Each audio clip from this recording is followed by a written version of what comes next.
오늘 하나님의 말씀 다 같이 보겠습니다. 누가복음 22장 14절에서 23절까지 말씀입니다. 누가복음 22장 14절에서 23절까지 말씀을 우리 한 절씩 교독하는 방식으로 읽도록 하겠습니다. 누가복음 22장 14절에서 23절 말씀 우리 한 절씩 교독하겠습니다. 때가 이름에 예수께서 사도들과 함께 앉으사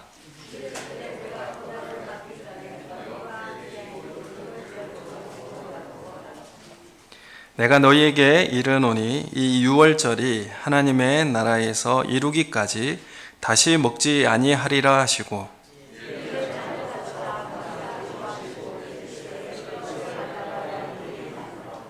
내가 너희에게 이르노니 내가 이제부터 하나님의 나라가 임할 때까지 포도나무에서 난 것을 다시 마시지 아니하리라 하시고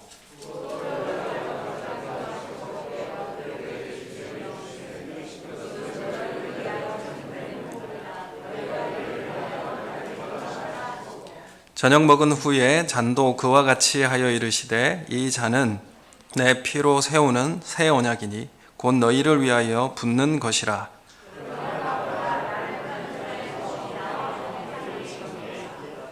인자는 이미 작정된 대로 가거니와 그를 파는 그 사람에게는 화가 있으리로다 하시니 그들이 서로 묻되 우리 중에서 이 일을 행할 자가 누구일까 하더라. 아멘. 반갑습니다. 우리 오늘 4월 마지막 주가 되어서 또 코로나도 조금씩 완화되는 상황 가운데서 반가운 분들을 뵙게 되니까 참 기쁩니다. 앞뒤 자고 계신 분 인사하겠습니다. 사랑합니다. 축복합니다. 가정에서도 함께 인사하고 또 함께 예배드렸으면 좋겠습니다. 사실 우리가 이 코로나 기간을 이제 보내면서 6.25 전쟁 때도 멈추지 못했던 예배의 이 모임을 중단해야 되는 그런 어려움을 겪게 되고 또 이제 앞으로는 이런 일들이 또 자주 일어날 것을 예상하고 있을 때에 저는 곰곰이 생각을 해봅니다. 저희뿐만 아니라 다른 교회도 마찬가지고 사회적 그런 어려움들도 많이 이야기하고 있습니다. 이 코로나가 그 세계화하는 이 지구화하는 문제도 영향을 주게 되어지고 글로벌화죠. 또한 도시화, 그러니까 도시에 밀집되어지는 그런 문제를 또 영향을 주게 되어져 있고 또한 이 코로나 사태가 금융의 이제 문제도 영향을 주게 된다라고 이렇게 사회학자들은 이야기하고 있습니다. 그러면서 이제 우리 교회도 교회 관계에 대한 문제가 긴박하게 우리가 생각하고 교회관을 새롭게 정립해야 할 그런 시대가 도래했다고 생각되어집니다. 그래서 우리가 기존에 알고 있던 전통 교회를 우리가 교회라고 여기는 것이 아니라 우리가 새로운 문화적 옷을 입고 교회에 대한 가치를 말씀 가운데서 실제로 추구하고 그 일을 이제 교회관을 새롭게 정립해 나가는 그 일을 이제 적극적으로 해 나갈 시기가 도래했다. 이렇게 말씀드릴 수가 있습니다. 그래서 이전에 이제 창세기에 보면 바벨탑을 건설한 그 인류에게 하나님은 언어를 혼잡게 하셔가지고 흩으셨지 않습니까? 그렇듯이 우리 이 시대에 이 코로나의 바이러스가 우리 가운데 들어옴으로 인해서 우리 일상의 많은 변화를 이미 우리는 경험하고 있고 또 그것은 교회와 모임 가운데서도 이미 우리 가운데서 이루어지고 있습니다. 그래서 우리 오늘 성찬식을 통하여서 예수님께서 제정하신 이 교회 그리고 하나님 나라 그리고 이러한 모임들을 어떻게 우리는 대처하고 그 가치는 어디에 있는지를 우리가 잘 살펴보고 우리가 적극적으로 교회된 모습을 우리 교회가 소유하는 삶이 되기를 예수님의 이름으로 소원합니다. 그러니까 이런 도전을 지금 우리가 받게 됩니다. 우리가 이전부터 알고 있었던 전통적인 교회, 그러니까 경험했던 모임들 그리고 이런 것들을 다 우리는 교회라고 생각할 수 있습니다. 그렇지만 교회는 우리가 경험했고 그리고 해왔던 것이 교회된 모습은 아니라는 것을 우리가 성경을 통해서 발견하게 됩니다. 그래서 새로운 교회된 가치 또한 시대적 어려움 가운데서 우리에게 올바른 그런 교회관이 우리 가운데 다시 정립되어지고 또 그 길을 통하여서 주님이 주신 그 하나님 나라의 확장에 함께 발맞춰 나가는 우리 교회가 되기를 원합니다. 이런 사태를 통해서 가장 어려운 교회가 어떤 교회일까 저 고민을 해보았습니다. 가장 힘든 그 상황을 보내는 교회는 아무래도 500명 이상 몇천 명에 모이는 교회들이 가장 어려움을 겪지 않을까 이런 생각을 하게 됩니다. 그러면 한 사람이 한 몇천 명을 이제 대하는 그런 집단적 교회가 이제는 작은 그룹과 또 한 사람의 성도의 역량이 그 제자화 되어지는 그런 교회로 이제 변화해야 될 것을 저는 조심스럽게 바라보게 됩니다. 그래서 우리 교회가 가야 할 길이 우리의 삶을 통해서 말씀 가운데서 깊이 발견하는 그런 시간들 되기를 소원합니다. 그리고 그런 모습을 입는 데 있어서 전혀 두려워하지 않는 우리 성도님들이 되시기를 예수님의 이름으로 소원합니다. 이미 우리에게 이제 온라인 예배라고 하는 이런 것들이 이미 들어와 있고 또 학교에서도 마찬가지고요. 그렇다고 해서 온라인 예배가 진정한 온전한 예배다 이렇게 말씀드릴 수는 없습니다. 그렇지만 진짜 교회는 무엇이고 또한 예배란 것은 무엇인가 우리 삶의 가치를 정립하고 또 살아가는 우리의 삶이 되기를 원합니다. 오늘 예수님은 유월절 식사로 함께 만찬을 나누기를 원하셔서 이 자리를 함께하고 계시는데 이건 단지 송별식 정도의 식사를 뛰어넘는 그런 의미가 담겨져 있습니다. 당장 예수님은 다음날 십자가에 이제 넘겨지게 될 것이고 죽임을 당하게 될 것입니다. 그래서 이제 제자들과 함께 할 수 없는 것에 대한 송별식 정도의 의미가 아니라 이제 이 유월절 식사는 십자가의 죽음을 앞두고 하는 그런 유월절입니다.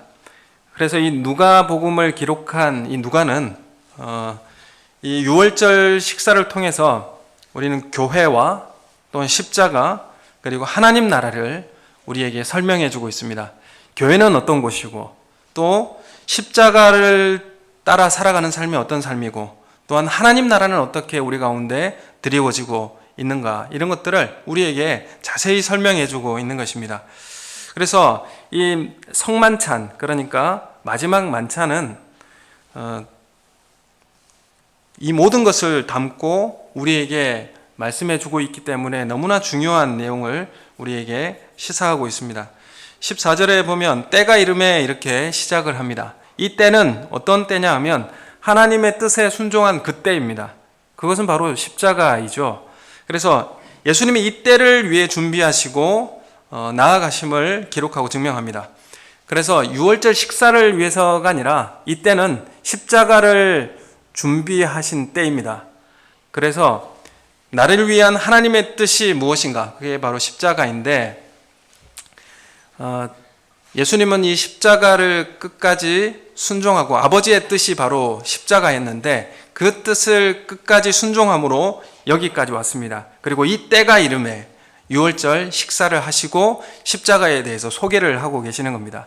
여러분에게 십자가는 무엇입니까? 제자가 되기 위해서는 십자가를 지고 나를 따르라 이렇게 말씀하셨는데 여러분 우리가 십자가라고 이야기할 때 자녀가 나의 십자가가 아니고 나의 어떤 연약한 부분이 나의 십자가가 아니라 하나님께서 나에게 원하시는 그 뜻을 알 때 그 뜻이 나에게 십자가가 되는 것입니다. 예수님도 그 십자가가 무엇이었냐면 인류의 죄를 대속해서 죽으실 그것이 바로 하나님의 뜻이고 그것이 십자가였습니다. 여러분 우리가 이 땅에서 제자된 모습으로 주님을 따라간다면 하나님의 뜻이 나에게 무엇인지를 분명하게 알아야 됩니다. 그것이 십자가 지는 일입니다. 시부모님이 나의 십자가가 아니고 그 자녀들이 나의 십자가가 아니라는 것을 우리에게 분명하게 말씀하고 있습니다. 그래서 예수님은 이때 예정된 때 하나님의 뜻에 순종한 그때에 이 유월절 만찬을 준비를 하셨고 자신의 죽으심, 십자가의 의미를 설명하기 위해서 준비를 하셨습니다. 15절에 보면 예수님은 내가 고난을 받기 전에 너희와 함께 이 유월절 먹기를 원하고 원하였다. 이렇게 반복해서 말씀을 하고 있습니다. 내가 이 십자가를 지기 전에 이 식사를 같이 하기를 원하고 원하였다. 이 말은 강조의 의미가 있습니다. 반복은 강조입니다. 그래서 예수님은 이 유월절 식사를 얼마나 이렇게 간절히 원하셨다는 것을 누가는 우리에게 알려주고 있습니다. 그 유월절은 왜 시작되었습니까? 유월절 식사는 그 유래가 어떻게 되는 것입니까? 출애굽 사건이죠. 출애굽 사건을 통해서 유월절을 지키라 이렇게 말씀을 하셨습니다. 그 출애굽 사건에서 그 유월절 중심에는 뭐가 있습니까? 유월절 중심에는 어린 양의 피가 있습니다.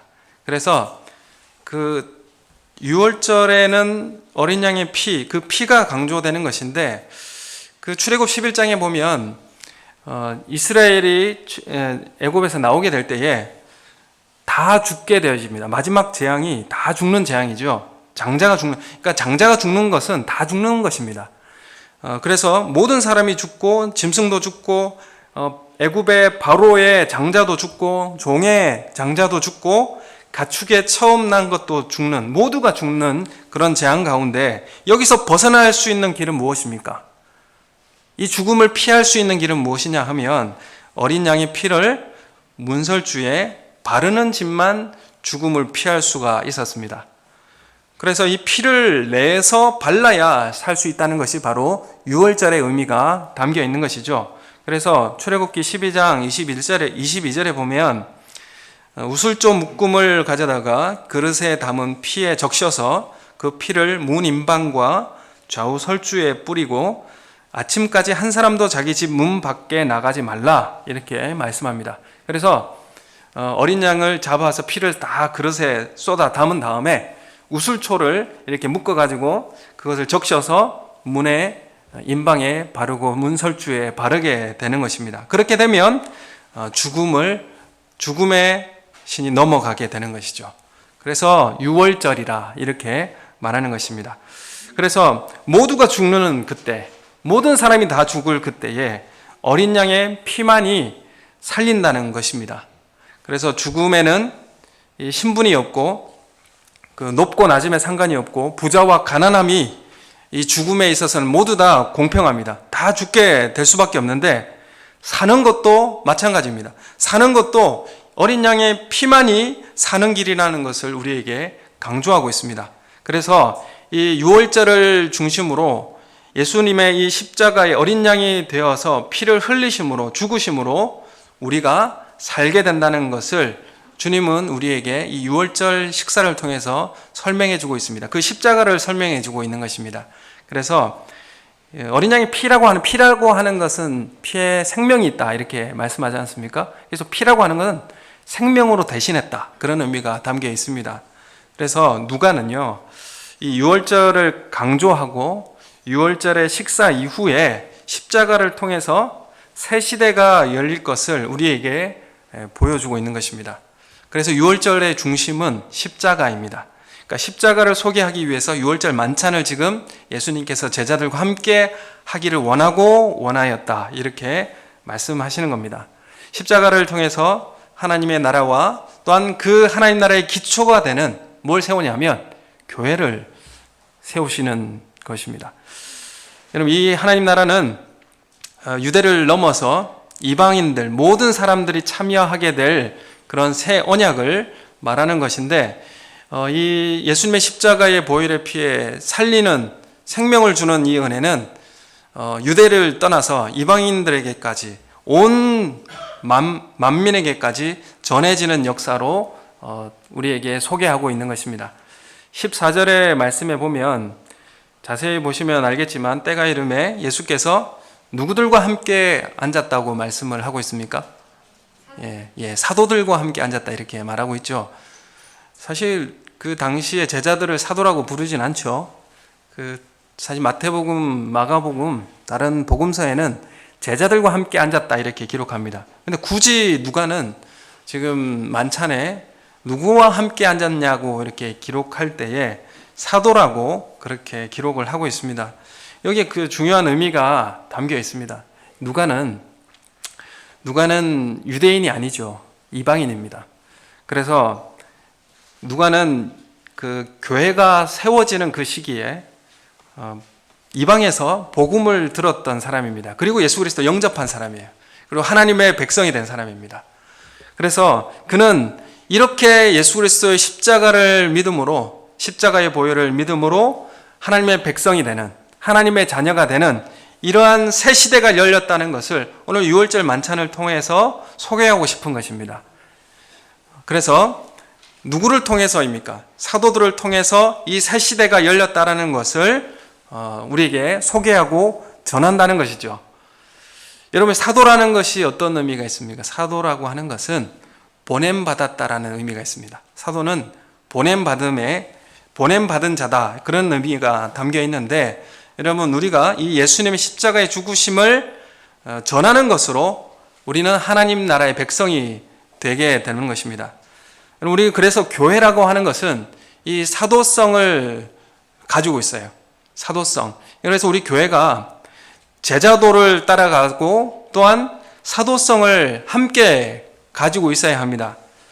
좀 어려운 말을 제가 좀 말씀드리고 싶은데, 이 제자 훈련을 하면 교회관에 대해서 공부를 하게 됩니다. 교회관에 대해서 배우게 되는데, 교회에 대한 이제 속성을 4가지로 말을 하는데 잘 이해를 못 하셔도 됩니다. 첫 번째는 통일성, 그 다음에는 거룩성, 그리고 보편성, 사도성을 가지고 있는 특별한 속성이 있습니다.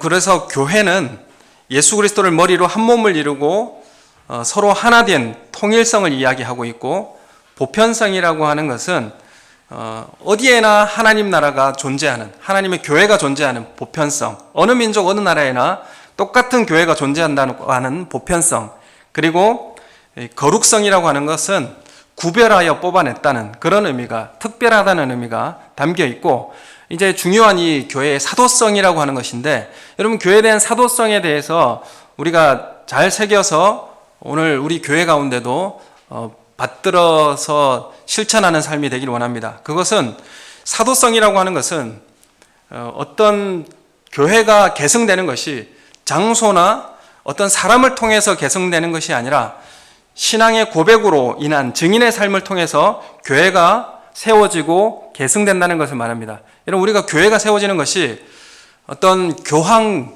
1대 교황, 2대 교황, 한 사람, 그 사람을 통해서 교회가 세워지는 것이 아니라 우리가 전하는 복음을 전하는 사도성을 통하여서, 증인의 삶을 통하여서 교회가 개성되고 세워진다는 것을 말씀하고 있습니다.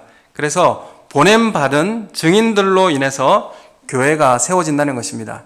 여러분, 그래서 우리가 교회를 세우고 확장하는 데 있어서 우리가 사도성을 회복해야 된다는 의미는 여러분들이 보냄받은 그리스도의 제자가 돼야 된다는 것이죠. 우리는 거룩성을 이야기할 때 세상으로부터 구별된 하나님의 백성입니다, 이런 고백이 있죠. 우리는 세상과 다른 하나님의 구별된 백성입니다, 이런 의미가 우리 가운데 담겨 있지만, 사실 지금까지는 우리 교회가 이러한 의미가 훨씬 많았습니다.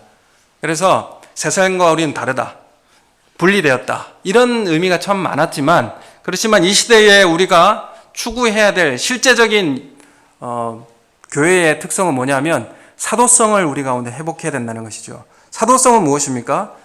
파송받는, 보냄받은 그리스도의 제자입니다, 이런 의미가 담겨 있습니다. 그래서 구별되어서 우리가 모였으면 어떤 성격을 가지고 있어야 되느냐? 그것은 파송받아야 된다는 의미입니다. 교회가 세워지는 것은 우리의 증언을 통하여서 교회가 세워진다는 것을 말씀하고 있습니다. 교회 건물을 세우면 교회가 세워지는 게 아니에요. 어떤 사람이 그 교회를 세우는 게 아닙니다. 우리의 증언을 통하여서, 우리의 증거를 통하여서 교회가 세워지는 것을 말씀하는 것입니다. 그래서 보냄받은 증인들로 인해서 교회가 세워지는 것을 뜻할 때에 사도성이라 이렇게 말을 합니다. 그래서 우리 모든 성도 한 사람 한 사람이 사도성을 회복해서 사도적 교회가 되기를 원합니다. 그래서 우리 사도적 계승을 통해서 우리는 교회가 세워지는 거예요.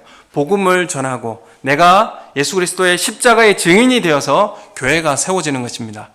여러분, 그래서 우리는 거룩성만을 유지하는 것이 아니라 사도성이 우리 가운데 실제적으로 드러나는, 정말 코로나 사태를 바라보면서 우리는 실제로 세상에 보냄받은 그리스도의 제자가 되는, 그 삶 속에서 예수 그리스도를 증언하는 그런 삶을 소유하는 우리 교회가 되길 예수님의 이름으로 소원합니다.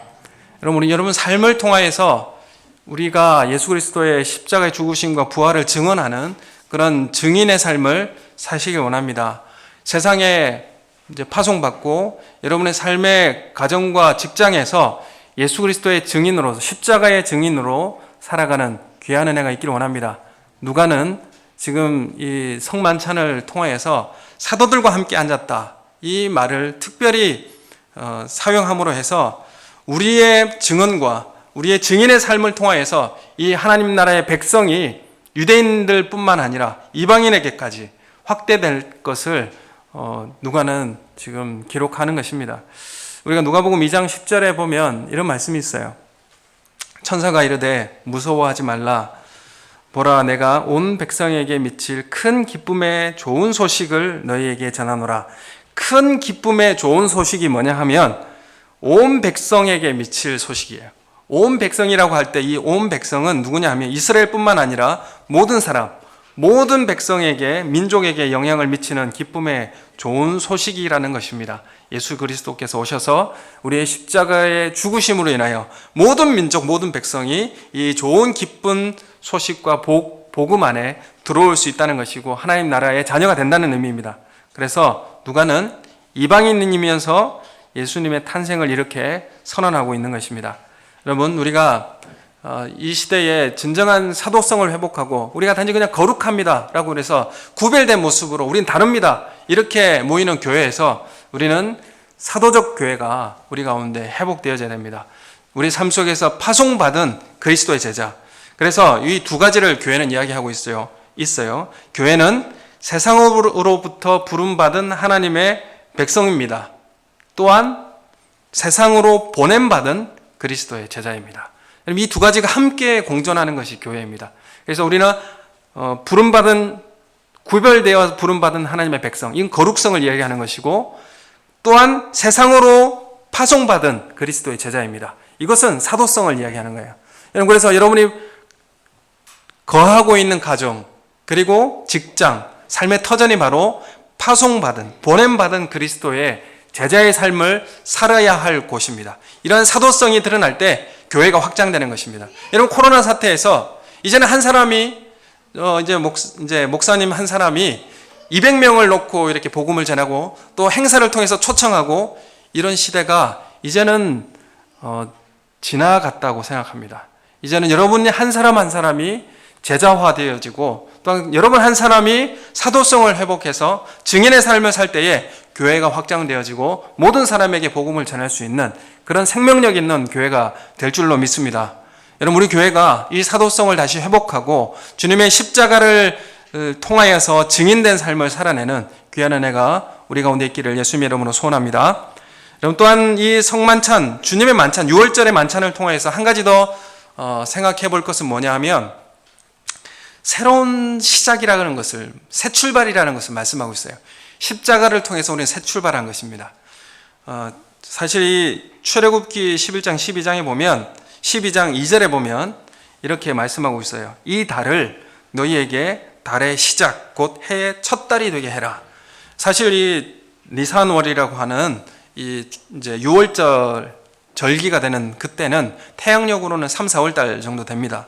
근데 이 3, 4월 되는 이 날을 너희의 첫 해가 되게 해라. 시작이 되게 해라. 이렇게 선언을 하는 것이죠. 여러분, 이게 무슨 의미가 있을까요? 6월절을 첫 달로 잡으라고 명하시는데 출애굽을 통해서 사실 이스라엘이라고 하는 나라가 처음 출발하게 돼요. 이스라엘이라고 하는 그 나라가 탄생하게 되는 날이 되는 거거든요. 그래서 이 6월절이라고 하는 것은 새로운 출발을 의미하고 그리고 출생이 되는 것이 바로 이 6월절입니다. 근데 6월절의 중심에 뭐가 있습니까? 십자가가 있죠. 십자가가 있어요. 잔을 마시고 떡을 먹는 것, 그건 십자가를 기억하는 것입니다. 십자가를 통해서 새 출발을 한다는 의미예요. 그러니까 이 땅에서 이제 우리의 증언, 십자가를, 예수 그리스도의 십자가 죽으심과 부활을 통해서 우리는 새롭게 하나님 백성으로 출발할 수 있는 것입니다. 누구나 이 예수 그리스도의 죽으심과 부활하심을 믿는 모든 자들에게 똑같이 새로운 하나님의 백성으로서의 새 출발이 우리에게 허락됐다는 것을 말씀하고 있는 것입니다. 여러분, 우리는 이 예수님의 십자가를 우리가 이해하고 우리가 경험할 때에 우리 인생은 새로운 출발을 하게 됩니다. 여러분 우리 기독교 또 예수 그리스도를 믿는다는 것, 신앙생활을 한다는 것, 여러분 십자가를 이해하지 못하고는 우리는 올바로 살아갈 수가 없습니다.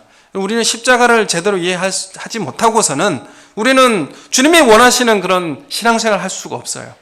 여러분, 우리가 십자가를 이해하고 주님의 죽으심과 피 흘리심과 살을 찢으심과 우리 위해 죽으심의 의미가 우리가 올바로 이해되었을 때, 올바로 깨달아지고 경험될 때에 우리는 그때부터 새로운 신앙의 출발을 할 수 있는 것입니다.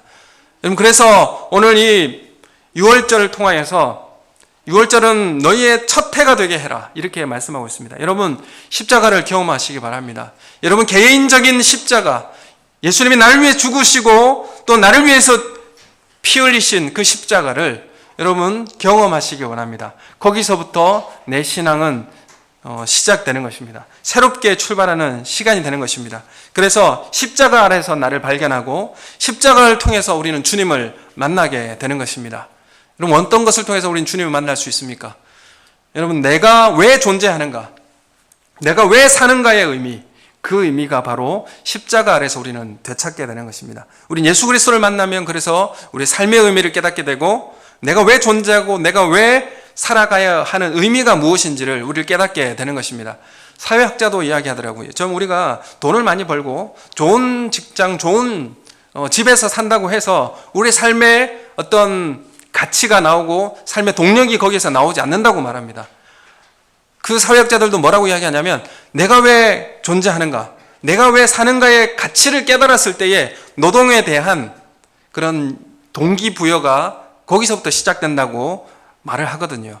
하물며 하나님 나라의 백성이라고 한다면 여러분, 우리가 어떤 것을, 어떤 그 교회의 어떤 사회적 지위가 높다고 우리가 어떤 일을 할 수 있겠습니까? 그렇지 않죠. 여러분, 십자가를 이해하지 못하고 주님을 우리가 만나지 못하고 우리의 삶은 공허할 뿐입니다. 허무할 뿐이에요. 여러분, 우리의 인생의 가치를 진정으로 깨닫고 사명을 우리가 발견하기 위해서는 십자가를 이해하고 예수 그리스도를 만나는, 그때부터 새롭게 출발하는 시작이 되는 것입니다. 여러분, 예수 그리스도를 만나시고 십자가를 깊이 이해하는 귀한 은혜가 있기를 예수님의 이름으로 소원합니다. 여러분, 이 십자가를 이해할 때 우리의 삶은 새 출발할 수 있습니다. 새로운 삶을 시작하게 됩니다. 또한 한 가지는, 마지막으로 한 가지는 이 오늘 6월절 만찬을 통해서 우리는 이게 식사의 자리라는 것을 우리가 알게 되는데, 항상 하나님께서 이제 기쁜 일을 할 때에는 식사의 자리가 항상 있었습니다. 시내산에서 하나님과 이스라엘 백성과 언약을 체결하실 때에도 식사의 자리가 있었습니다. 그리고 광야에서도 이스라엘 백성은 매일 아침마다 만찬을 대하게 되었어요. 그 어떤 만찬입니까? 광야에서 무엇을 먹었습니까? 만나를 먹었죠. 만나가 새벽에 아침에 나가 보면 온 지면에 그렇게 수북히 쌓여 있는 것입니다. 여러분, 시편 79편에도 이렇게 말해요. 시편 79편 19절에는 하나님이 광야에서 식탁을 베푸셨다, 이렇게 말해요.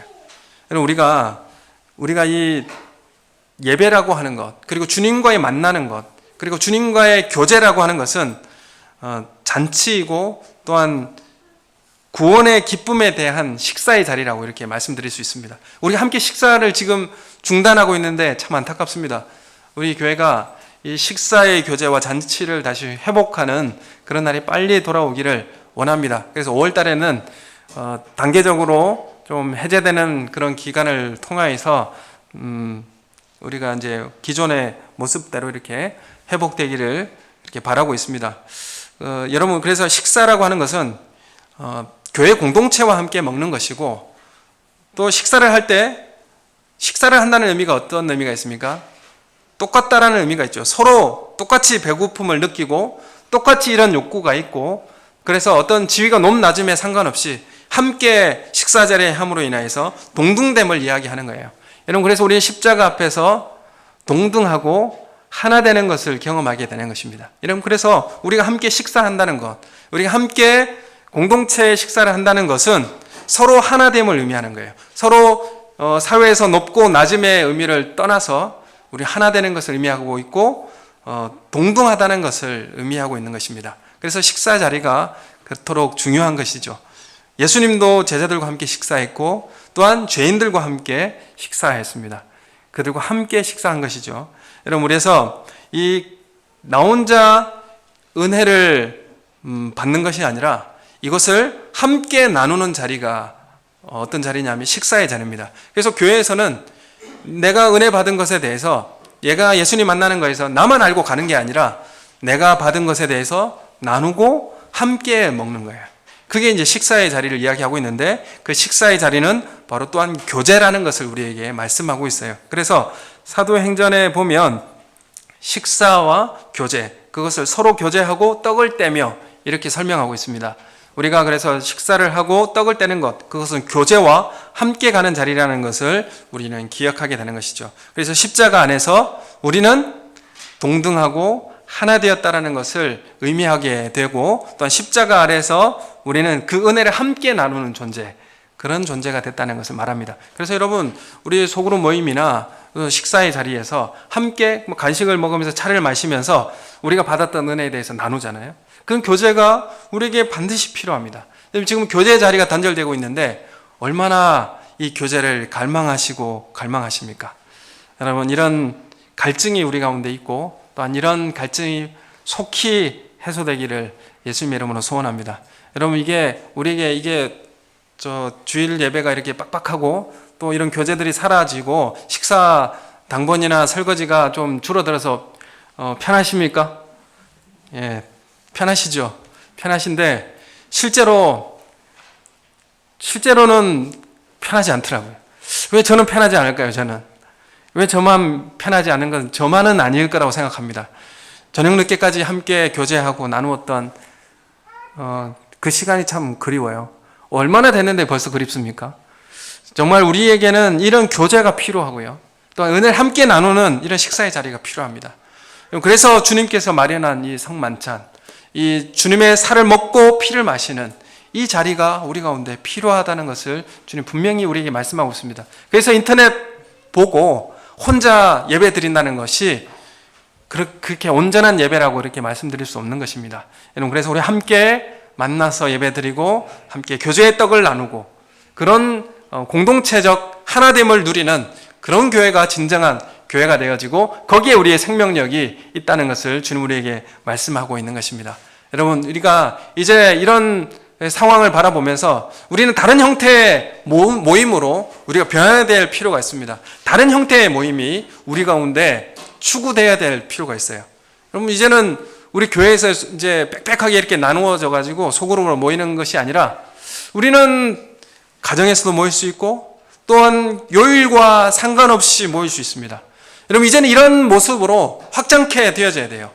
우리가 이제는 주일날만 모였다고 한다면, 여러분, 이제는 이 일로 인해서 사실은 주님이 평일날까지 모임을 흩으셨다, 저는 이렇게 생각합니다.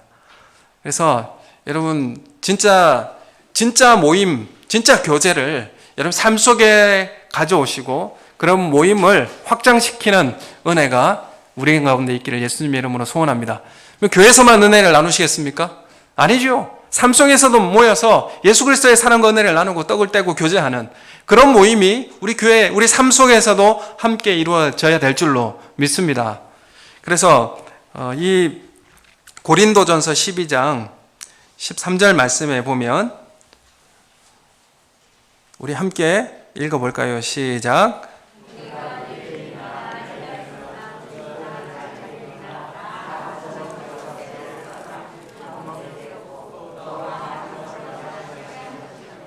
여러분, 그래서 우리가 십자가 아래서 십자가 아래서 우리는 주인과 종이 그리고 이방인과 유대인이 한 성령으로 마셔서 한 몸이 되었다 이렇게 말씀을 하고 있습니다. 여러분 우리 가운데 있는 울타리를 넘어서서 우리가 이 부활의 증인이 되었고 십자가의 증인이 되어서 여러분 울타리를 편견을 내려놓으시고 그 사람들에게 파송받은 제자의 삶을 사시기 원합니다. 예수 그리스도 안에서 우리는 하나 될 수 있고 또 그 한 몸을 성령 하나님께서 이미 우리 가운데 이루어 주셨습니다. 우리는 하나 되어야 됩니다. 이런 문제가 아니라 이미 하나입니다. 이미 하나인데 우리는 하나 되기를 싫어하는 그런 모습으로 저항하는 게 되는 것이죠.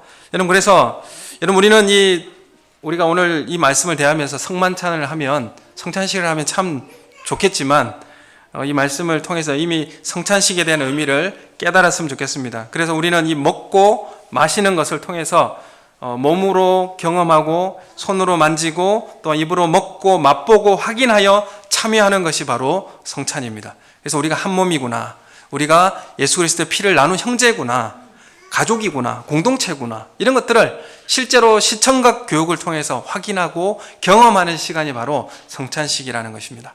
그래서 우리가 높고 낮음이 없고 벽이 무너지고 또 하나가 되는 사건이 바로 십자가의 사건이고 또한 그것이 하나님 나라를 확인하게 되는 곳이 되는 것입니다. 여러분 그래서 십자가와 교회와 또 하나님 나라 이런 것들은 떼어놓고 이야기할 수가 없는 거예요. 여러분 그래서 하나님 나라를 위해서 이 땅에 십자가를 통해 세우신 기관이 무엇입니까? 교회죠. 교회를 통하여서 생명을 살리고 복음을 전하고 이 일을 통해서 하나님 나라를 확장케 하는 일을 교회에게 주셨어요. 천국 열쇠를 누구에게 줬습니까? 교회에 줬습니다. 하늘 문을 여는 열쇠를 교회에 주었어요.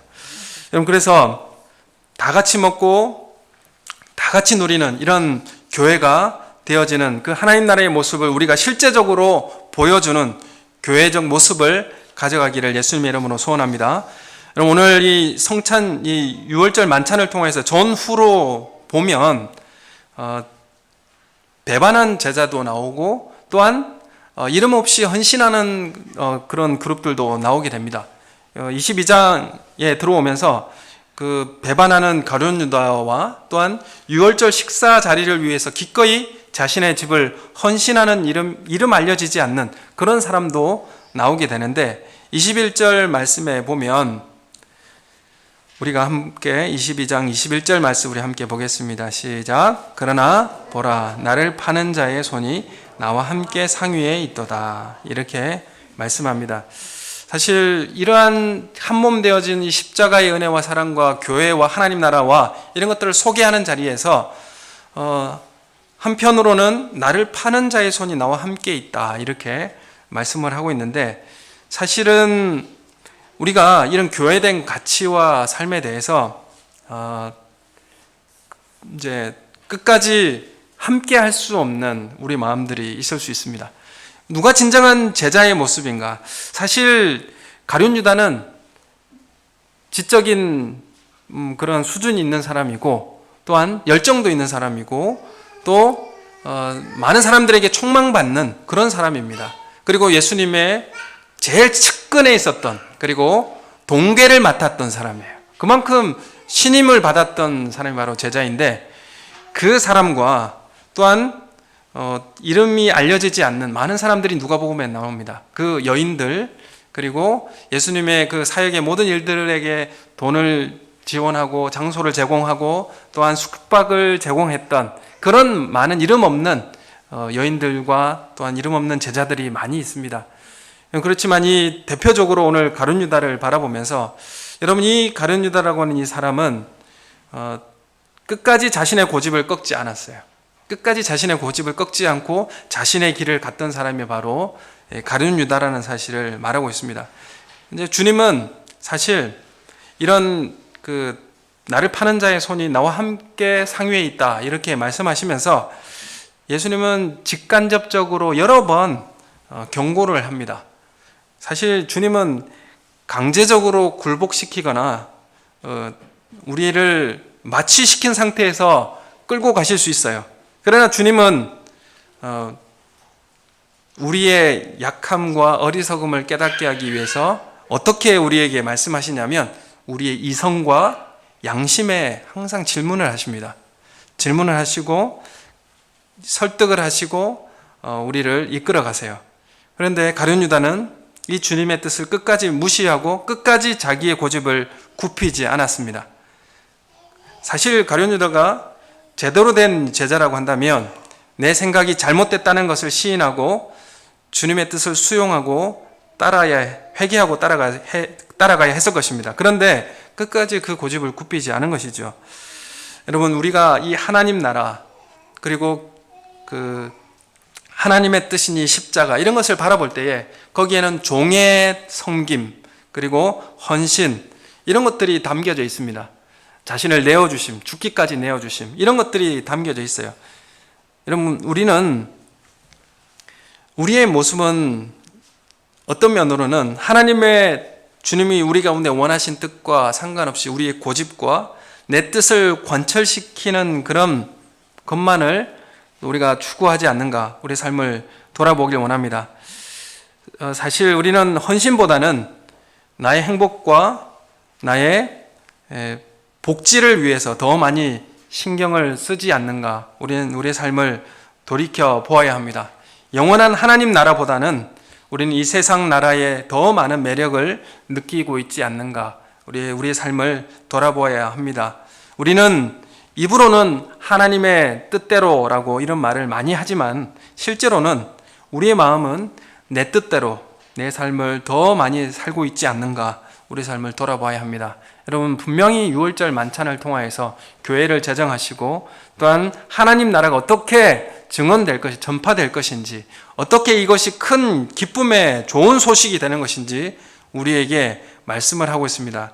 우리는 예수님의 이 십자가를 앞둔 이 성찬을 통하여서 우리에게 몸을 주시고 몸을 뜯어 먹고 피를 마심으로 우리는 생명을 얻었고 우리는 그 은혜 가운데 새로운 출발을 해야 하는 것입니다. 여러분, 하나님은 우리에게 큰 위험과 공포로 우리를 압도하실 수 있어요. 우리를 겁주셔서 하나님이 원하시는 뜻대로 이끌어 가실 수 있습니다. 그렇지만 하나님은 그렇게 우리를 대하시지 않습니다. 우리를 항상 종의 모습으로 우리에게 섬김으로 찾아오는 방식이 바로 하나님께서 우리에게 다가오는 방식입니다. 그리고 하나님의 방법은 십자가의 방식으로 우리에게 찾아오시는 것입니다. 자신을 내어주시고 죽기까지 순종하심으로 우리에게 다가오시는 방법이 바로 십자가의 방식입니다.